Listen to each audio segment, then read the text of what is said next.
एक बालक जो अब जान चुका है कि वह केवल मनुष्य नहीं, ईश्वर का अंश है, पर यह जानना ही पर्याप्त नहीं होता। आरंभ तो तब होता है जब आत्मा तप कर अस्त्र बनाती है। सुबह का समय है, कल की धुनी के सामने बैठा है। भगवान परशुराम अग्निहोत्र कर रहे हैं।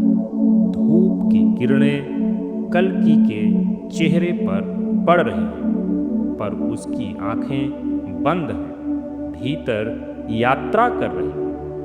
भगवान परशुराम बोलते हैं, कल्कि आत्मा को जान लेने से तू साधु नहीं बनता। अब तुझे आत्मा को तपाना है, शरीर को साधन बनाना है और मन को सेनापति। तू तैयार है ना? कल्कि गंभीर स्वर में बोलता है, मैं स्वयं को मिटाने को भी तैयार हूं प्रभु।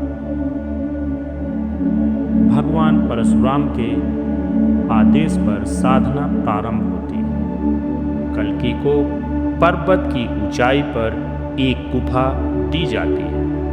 वहाँ न अग्नि है, न अन्न है, न जल, केवल मौन है और वह स्वयं।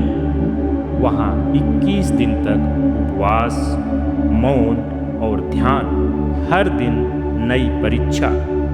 कभी बर्फबारी में शरीर कांपता, तो कभी रात्रि में अजीब अजीब ध्वनियाँ डराती, पर कल्कि अडिग था।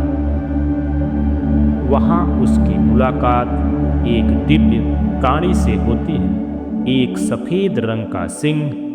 वह सिंह प्रतिदिन कल्कि की साधना देखता और एक दिन बोल पड़ा, हे कल्कि, तू यदि अपने भय को जीत चुका है तो तू अब इस धरती का रक्षक बन सकता है। कल्कि ने आंखें खोली और उत्तर दिया, मैं भय नहीं मिटाता, मैं उसे स्वीकार करता हूँ। सिंह ने सिर झुकाया और अंतर ध्यान हो गया। स्वप्न में देवी का आह्वान होता है। साधना के 12वें दिन कल्कि ने स्वप्न में देखा कि माँ दुर्गा और उनके हाथों में त्रिशूल था। उन्होंने कहा, हे वत्स, तू केवल पुरुष नहीं, तुझमें स्त्री का भी तेज है।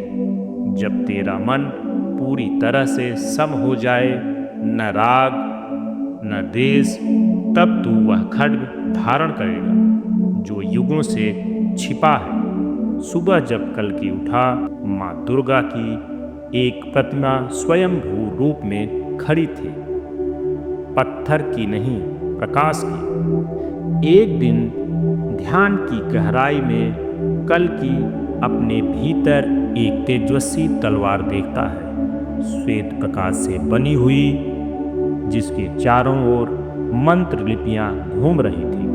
तभी उसे सुनाई दी एक वाणी जो अदृश्य थी, हे देवपुत्र, यह वही खड्ग है जो केवल आत्मबोध से प्राप्त होती है। यह कोई लोहे की तलवार नहीं, यह सत्य की ज्वाला है। इसे थामने के लिए तुझे अपना मैं त्यागना होगा। 21वें दिन गुफा के भीतर से प्रकाश फूटता है। भगवान परशुराम ऊपर आते हैं। कल्कि अब शांत है, उसकी देह तेजस्वी हो चुकी है, उसकी दृष्टि स्थिर है।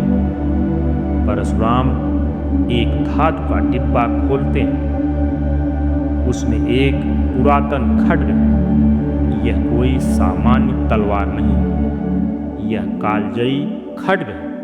कहा जाता है यह केवल वही उठा सकता है जिसके भीतर राग द्वेष मिट चुका हो। भगवान परशुराम कहते हैं, कल्कि यह वही खड्ग है जिसे हजारों वर्षों तक तपस्वियों ने छुपा कर रखा। अब मैं तुझे सौंपता हूँ, पर याद रख यह शस्त्र केवल सत्य के लिए उठेगा।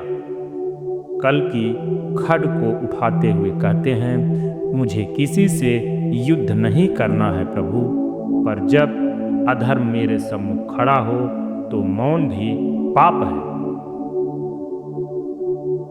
दूसरी ओर राजा क्रूरसेन अब सीमाओं को लांघ चुका है। उसने दक्षिण भारत में शिवालयों को गिरा दिया, ऋषियों को बंदी बना लिया। उसके सैनिक गांव में जाकर जबरन धर्म परिवर्तन करवा रहे हैं। उसने नव संविधान की घोषणा की, जिसमें कोई भी व्यक्ति यदि वेदों का पाठ करे तो उसे अपराधी घोषित किया जाए। जनता भयभीत है।